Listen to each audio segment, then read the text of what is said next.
How you doing, AFT? Woo! Come on. Fired up teachers. It's kind of like, you know. So thank you all for having me. Welcome to the 5th Congressional District of Minnesota, which I'm honored to represent in Congress.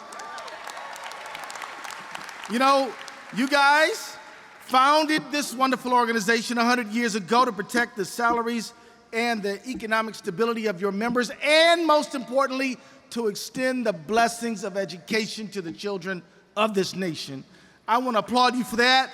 I want to tell you that I got a real strong spot in my heart for teachers, because after my parents, the people who made me feel a little bit better about myself when I wasn't feeling very confident, when I wasn't feeling very special, when I wasn't feeling very smart, it was teachers who said, "Hey, you, come here. Why are you acting like that? I know you can do better than that. I know you can get this lesson. I know you can understand this stuff here, and I want you to apply yourself." You understand? Teachers told me that. Teachers cared enough. Teachers understood that if they challenged me, that I might just rise to that challenge. And any of you who have dealt with kids, which is all of you, know that kids tend to exceed your expectations. And if you expect them to do bad, they probably will. And if you expect them to do good, they definitely will. Am I right? It's just all about somebody believing. And we know the scientists tell us that one of the biggest predictors in the success of a child is a caring adult. A caring adult. And so I know you guys know all about algebra and physics and English and poetry and art and gym and all of that. You guys know that stuff. You know your subject matter, and we respect you for that. But I think you mostly are a love specialist, somebody who really cares about kids and who will really meet them where they are. So thank you for what you do every day. Thank you for what you represent. We definitely appreciate it. And I just want to say this to you as well.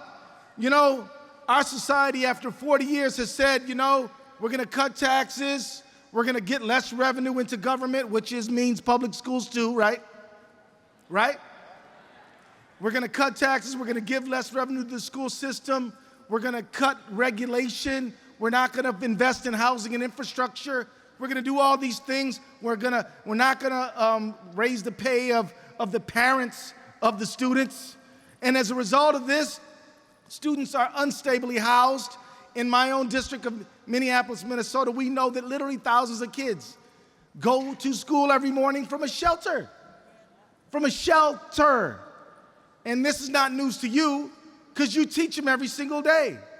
You know very well that some of these children, our children, whether they're from Alabama, whether they're from Minnesota, whether they're from Louisiana, California, or New York, some of them are at lunchtime taking yogurts and cookies and whatever and putting them in the lunch bag, because over the weekend, they might not have any food there.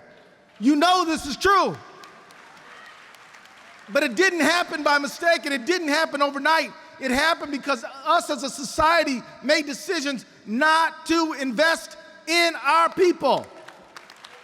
And after we have walked away from investing in housing, walked away from raising the minimum wage, walked away from the right to collective bargaining, walked away from transportation, we turn to the teachers and we say, fix it all. And we say, fix it all. And, oh yeah, why don't y'all have a class on financial literacy? Oh, health too. Oh, life skills. Oh, and look, all these things are important to teach, right? But wait a minute. Doesn't the rest of the society have some responsibility too? Wait a minute. Is this not just a way for us to abandon our responsibility to our children and the children of this nation and tell the teachers, wave a magic wand, fix it all? It's not fair, it's not right, it makes your job a lot harder to do. And you know what? If you're a teacher, you probably did not expect to go get hedge fund manager money. Am I right about that? Maybe you didn't think I'm gonna get paid like a private equity manager. Maybe you went into this field because you have a burning desire to illuminate the minds of our children. Is that right? Maybe you went into this field because you felt that the potential locked up in the minds of our children could create great, unimaginable things for the world that we live in right now. Is that a possibility? And so you have done these things, and so you should be allowed to do those things and let the housing of the kids and the fair pay of their parents to be left to some other people. I think that's just fair. Now, I just want to say this to you. Whenever the union movement in general, and AFT in particular, focuses on the working conditions of the pay and the social conditions of the society that we live in, that's a recipe for success. Let me just remind you, and I know you know well because we got history teachers in the classroom, in the room today, do we not?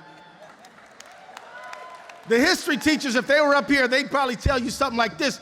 Did you know that the March on Washington in 1963 was not just a civil rights march, it was a march for jobs and justice? Did you know that it was paid for by organized labor?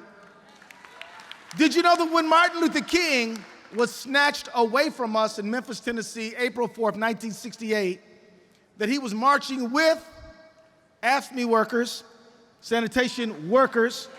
Did you know this? Did you know that the union movement and the civil rights movement are twins? They are blood of each other's blood, bone of each other's bone. They are tied together. They are one. They are united. So it's no surprise that after World War II, AFT campaigned against the exploitation and oppression of minority groups. AFT was also at the forefront of the civil rights movement. You took a bold stand and expelled locals that had not followed the mandate to desegregate their schools. That is a wonderful legacy for you. You should feel proud of it. You should tell everybody that you've been fighting for equal opportunity for a long time. You didn't wake up to it last night.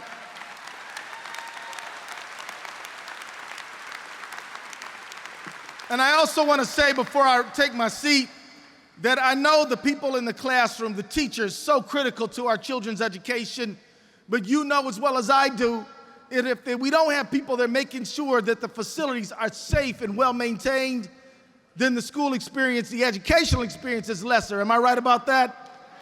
And if we don't have people who are feeding the children and making sure that they're well fed, that the educational experience is lesser. Am I right about that? So, Philando Castile, a young man who had every reason to look forward to a wonderful life, was a supervisor in the lunchroom at J.J. Hill School, Montessori School. He was a cafeteria supervisor, and the kids loved him. And one third grader said he liked to make people laugh. And another fifth grader said he just had a personality that everyone loved. I'm very sad he died. He's a loving, caring guy. And this last Saturday would have been his 33rd birthday. And he was known to make sure that the kids, when they went back into the classroom to learn the lessons that you were teaching them, that they weren't hungry at the moment that they were trying to grab that lesson, so you could teach them and their minds could receive the information you were sharing with them. He is part of this family. He is part of the human family. And I feel your loss deeply today because I know that Philando Castile, his heart and his spirit are in this room, and you all are never going to forget about him.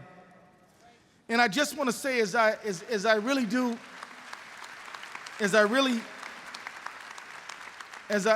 just want to say to you, Philando's death and many others have sparked a national conversation about race. And our own governor said, and I was quite proud of him when he said it, that, you know what, I'm not sure that if Philando were white, he would be killed today. He wasn't saying the officer was a racist, and he wasn't saying that the officer doesn't have full rights to his due process rights. What he was saying, that if you look at the history of our country, unconscious bias, that it is much more likely that somebody like Philando would be killed than his white counterpart. And it does not serve any of us to act like that's not true. And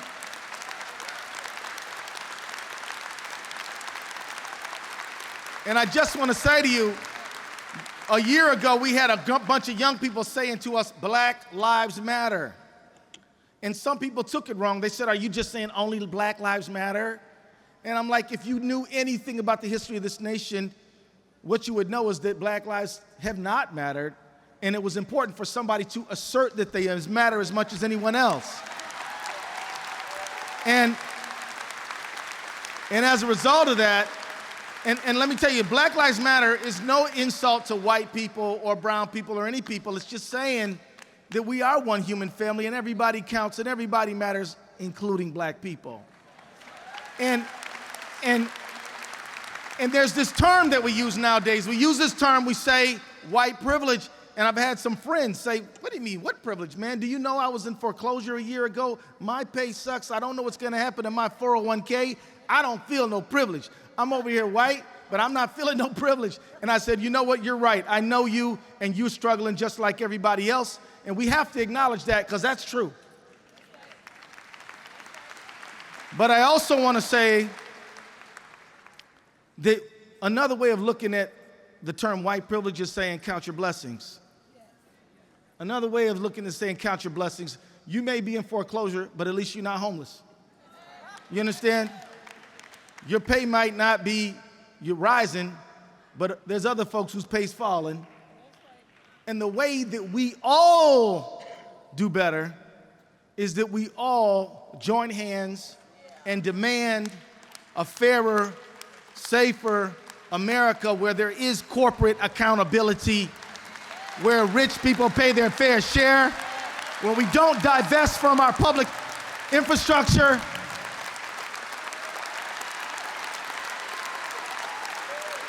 Today is solidarity.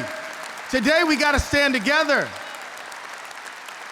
You cannot tell somebody, you cannot tell a child who is afraid that their mommy and daddy are going to be snatched away from them and deported, that that's not a big deal. That is the biggest deal in their life. You cannot tell a gay person who just saw 49 people shot up because they were gay, oh, that issue's not as important as my issue. You can't do it. We got to have some human compassion, and compassion knows no limitation. So share it all around with each other all the time. So with that, I just want to say this to you, that you are leading the way. You all have been given a mighty task to educate and enlighten the minds of our young people.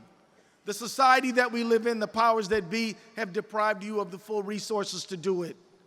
So let's join hands together and demand the resources that the people of this country are entitled to and have worked for, to make sure that we have a brighter future, and you will lead the way, because you are enhancing the minds of the people who will lead the way, which is our young people, our students. I believe in you and I believe in them. God bless.